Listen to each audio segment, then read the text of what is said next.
Today, I'm explaining exclusive submissions and publishing. That is hard to say. My name is Gina. I'm an author, editor, publishing professional. I help you make your writing better. So a commenter asked me to specifically explain a phrase. If we request your manuscript, we prefer that you send it to us on an exclusive basis. This is what is known as an exclusive submission. And usually on this account and on this channel, I give just aggressively conservative advice. I don't want to be the person that gives you advice on how to do something that is considered non-standard or something that is going to ruffle feathers or make people upset. But in this case, I'm going to give advice that I think is not standard, and I'm going to tell you to screw that.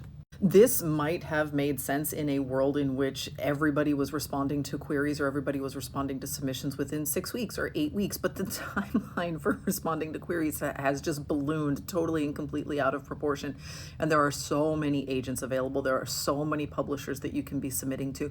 And if every single one of them wanted exclusive submissions, you would be submitting that same novel for 17 straight years. That is completely and utterly bananas.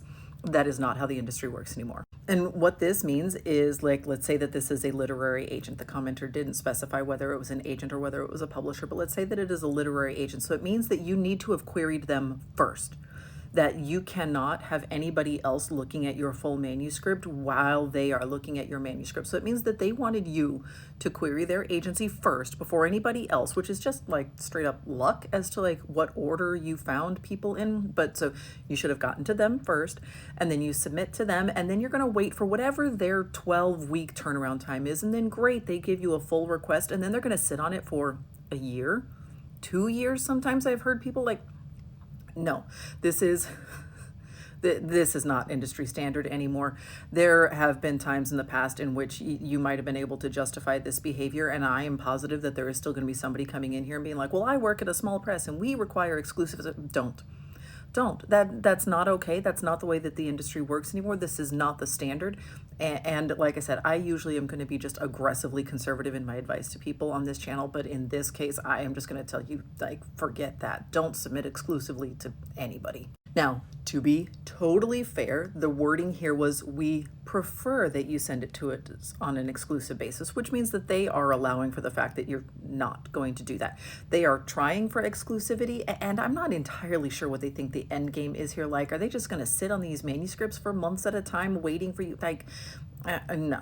But if they are requiring exclusivity, don't submit to them at all. Literally do not submit to those people at all. If they are requiring that you submit on an exclusive basis at the querying stage, then that is a huge red flag. Don't do that. Absolutely not. No. Because what happens if they give you an offer? You now are trapped. You cannot go and say to other people hey, I have an offer. Do you want to move to the front? You don't have that opportunity anymore. If anybody is requiring an exclusive submission, do not submit to them at all. If they say, we prefer exclusive submission, I don't care that you prefer that. I would prefer that I make $1 million this year. Thank you. You can prefer anything that you want. This is garbage. You don't have to, you can ignore all of this.